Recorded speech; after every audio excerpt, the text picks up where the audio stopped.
Hello बच्चों, आप सभी लोगों का एस एजुकेशन में स्वागत है।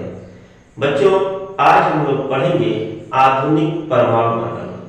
हम लोग थॉमसन का परमाणु मॉडल देख लिए, रदरफोर्ड का परमाणु मॉडल देख लिए, बोर का परमाणु मॉडल देख लिए। आज आधुनिक परमाणु मॉडल देखेंगे। बच्चों, आधुनिक परमाणु मॉडल श्रोडिंगर महोदय ने दिया था और यह मॉडल इलेक्ट्रॉन की तरंग प्रकृति पर आधारित है कि इलेक्ट्रॉन जिस तरह से तरंग के रूप में चलता है उसी को आधार मान करके यह मॉडल दिया गया है। पूछता है कि आधुनिक परमाणु मॉडल आधारित है इलेक्ट्रॉन के कण प्रकृति पर, तरंग प्रकृति पर, दोनों इनमें से कोई नहीं। तो जो आधुनिक परमाणु मॉडल है वह है इलेक्ट्रॉन के तरंग प्रकृति पर आधारित होता है। इस मॉडल में जो भी बिंदु है उसी का हम लोग अध्ययन करेंगे। बोर महोदय ने बताया कि परमाणु के केंद्र में एक नाभिक होता है जो बहुत सूक्ष्म भाग में संचित रहता है और इलेक्ट्रॉन नाभिक के चारों ओर अस्थायी कक्षाओं में, सभी कक्षाओं में नहीं, अस्थायी कक्षाओं में चक्कर लगाते रहते हैं। परंतु आधुनिक मॉडल में यह बात नहीं है। आधुनिक मॉडल में यह बताया गया कि नाभिक के चारों ओर वृत्तीय कक्षाएं होती ही नहीं। नाभिक के चारों ओर 3 डायमेंशनल एरिया है, त्रिविमीय क्षेत्र है जिसको ऑर्बिटल कहा जाता है। उसी ऑर्बिटल में इलेक्ट्रॉन रहते हैं। तो पहला पॉइंट में क्या बताया गया कि परमाणु 2 मुख्य भागों से बना होता है। परमाणु 2 मुख्य भागों से बना होता है। पहला होता है धनावेशित नाभिक और दूसरा नाभिक के बाहर चारों ओर वह त्रिविमीय क्षेत्र जिसमें इलेक्ट्रॉन रहते हैं। धनावेशित नाभिक और इसके चारों ओर बाहर 3 डायमेंशनल एरिया, गोलाकार हो सकता है, डंबल के आकार का हो सकता है, डबल डबल के आकार का हो सकता है। 3 डायमेंशनल रीजन होना चाहिए, मतलब उसमें लंबाई होगा, चौड़ाई होगा, ऊंचाई होगी। ये 3 अक्ष, वाई अक्ष, जेड एक्स में होंगे जिसमें इलेक्ट्रॉन रहते हैं। दूसरा पॉइंट क्या था? इलेक्ट्रॉन नाभिक के बाहर, इलेक्ट्रॉन नाभिक के बाहर या न्यूक्लियस के बाहर, इस तरफ बाहर विभिन्न आकार के, आकृति के और दिशा विन्यास के ऑर्बिटलों में रहते हैं। इलेक्ट्रॉन कहां रहते हैं? नाभिक के बाहर ऑर्बिटलों में रहते हैं।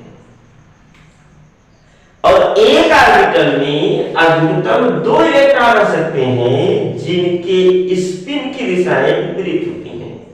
ऑर्बिटल को हम एक बॉक्स से दिखाएंगे। अब ऑर्बिटल की बात है तो कहेंगे ऑर्बिटल को हम किसे दिखाएंगे? एक बॉक्स से। और एक ऑर्बिटल में अधिकतम 2 इलेक्ट्रॉन रह सकते हैं जिनके स्पिन की दिशाएं क्या होती हैं? विपरीत होती हैं।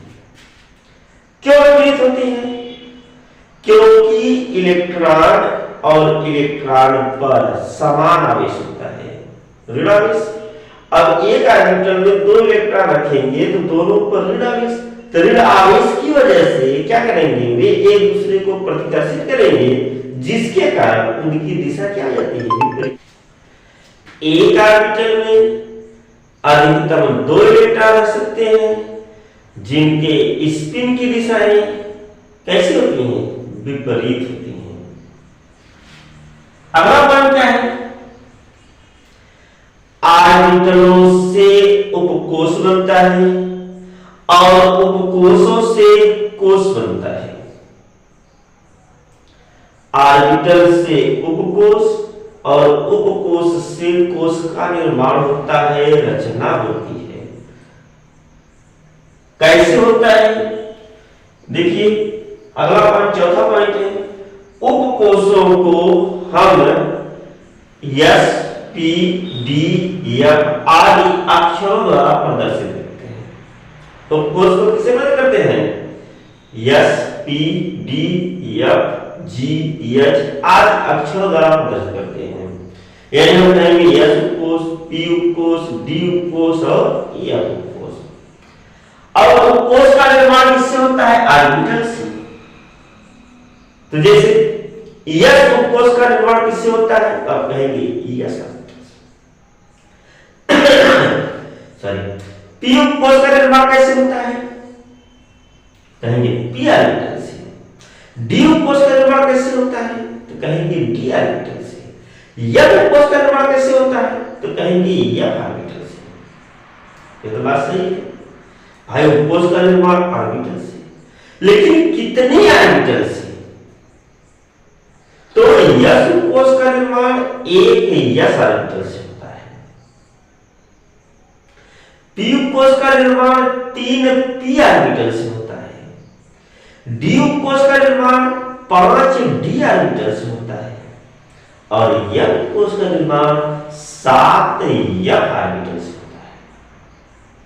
अब उल्टा बोले, एक एस ऑर्बिटल से एक एस उपकोष बनता है, 3 पी ऑर्बिटल से एक पी उपकोष बनता है, 5 डी ऑर्बिटल से एक डी उपकोष बनता है और 7 एफ ऑर्बिटल से एक एफ उपकोष बनता है। और एक ऑर्बिटल में अधिकतम 2 इलेक्ट्रॉन। तो अब देखिए यहां पे 4 बना दिए हैं। अगर एस, पी, डी, एफ हम उपकोष लिए तो एस उपकोष में कितने ऑर्बिटल? एक ऑर्बिटल। और एक ऑर्बिटल में अधिकतम 2 इलेक्ट्रॉन रह सकते हैं। तो पूछा जाए कि एस उपकोष में कितने इलेक्ट्रॉन रह सकते हैं? तो आप कहेंगे अधिकतम 2 इलेक्ट्रॉन रह सकते हैं। भाई ऑर्बिटल यहां देखिए, एक ऑर्बिटल, पी में क्या हो गया? 3 ऑर्बिटल, डी में 5 ऑर्बिटल, एफ में 7 ऑर्बिटल,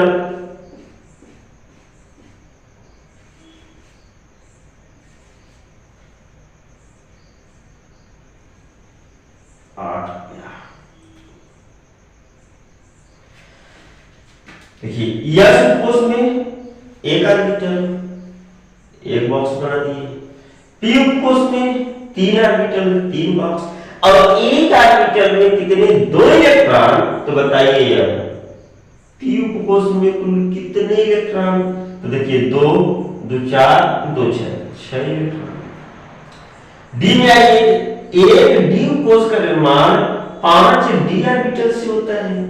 तो 5, तो एक में जब 2 तो 2 2 4 2 6 2 8 2 10 इलेक्ट्रॉन। अधिकतम कितने रह सकते हैं डी उपकोष में? 10 इलेक्ट्रॉन रह सकते हैं। और एफ उपकोष में अधिकतम कितने रह सकते हैं? 14 इलेक्ट्रॉन रह सकते हैं। और इसको रिप्रेजेंट कैसे करेंगे? 2 इलेक्ट्रॉन तो S2, 6 electron P6, 10 electron D10, 14 electron F14। इसको रिप्रेजेंट किया गया। अगला पॉइंट क्या है इसमें? 5वां पॉइंट,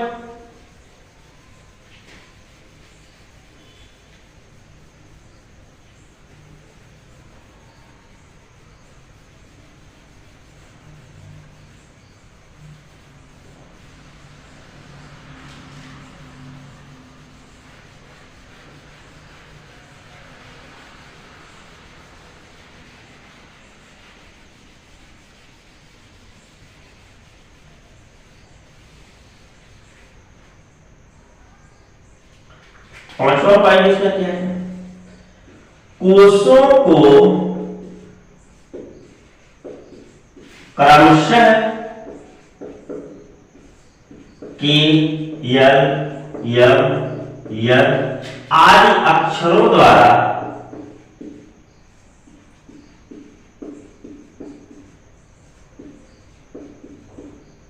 या एल बराबर 1 2 3 डॉट डॉट आदि अंकों द्वारा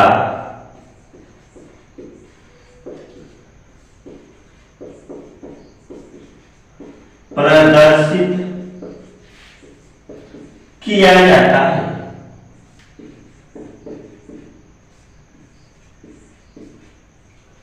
कोषों को क्रमशः के, एल, एम, एन आदि अक्षरों द्वारा या n बराबर 1, 2, 3, 4 आदि अंकों द्वारा प्रदर्शित किया जाता है।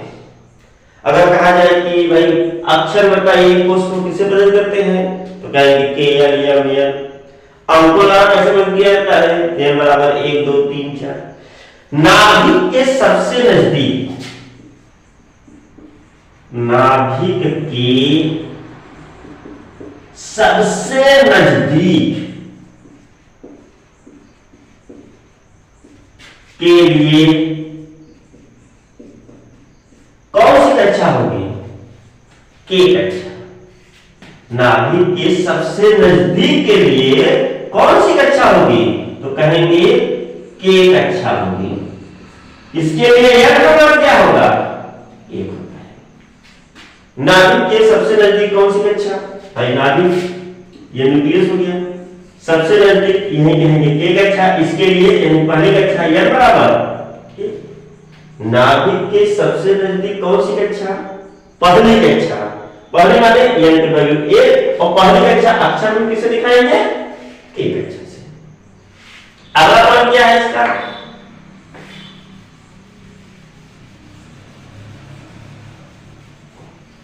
किसी कोष में, किसी कौन सी कोई कक्षा लीजिए, किसी कोष में कुल n स्क्वायर आर्बिटल होते हैं। कुल कितने orbital, n square orbital, n घातीय 2 आर्बिटल। किसी कोष में कुल n स्क्वायर आर्बिटल और 2n स्क्वायर इलेक्ट्रॉन होते हैं। 2n स्क्वायर इलेक्ट्रॉन होते हैं। बहुत इंपॉर्टेंट बात है। 6 पॉइंट देखिए क्या है, कोई भी कक्षा हो, कोई भी कोष हो, पूछा जाए, इसे हमसे आपसे पूछ ले कि चौथी कक्षा में कुल कितने आर्बिटल, चौथी कक्षा में n बराबर 4 में कुल कितने आर्बिटल, तो n बराबर 4 में टोटल आर्बिटल कितने होंगे, total orbital equal to n square माने 4 की पावर 2, ये कितना हो गया 16। चौथी कक्षा में कुल 16 आर्बिटल होंगे। अब कितने इलेक्ट्रॉन होंगे, टोटल इलेक्ट्रॉन बराबर क्या होगा 2 इंटू 4 की पावर 2, 2 गुणा में 16 दूनी 32 इलेक्ट्रॉन। तो चौथी कक्षा में कुल कितने इलेक्ट्रॉन, 32 इलेक्ट्रॉन। कुल कितने आर्बिटल, 16 आर्बिटल। पहले कक्षा में कुल कितने आर्बिटल, n स्क्वायर 1 का वर्ग 1 आर्बिटल। दूसरी कक्षा में कुल कितने आर्बिटल, 2 दूनी 4 2 पावर 2 4 आर्बिटल। कितने इलेक्ट्रॉन, 8 इलेक्ट्रॉन। इसी 2n स्क्वायर को कहा जाता है बोर-बरी का नियम। बोर-बरी का नियम उन्होंने यह बताया कि किसी कक्षा में अधिकतम इलेक्ट्रॉन कितने रह सकते हैं, 2n स्क्वायर, और इसी को कहा जाता है बोर-बरी का नियम। बच्चों आखिरी परमाणु मॉडल आपका यह समाप्त होता है। अच्छा लगे लाइक करें और सब्सक्राइब करें। Thank you.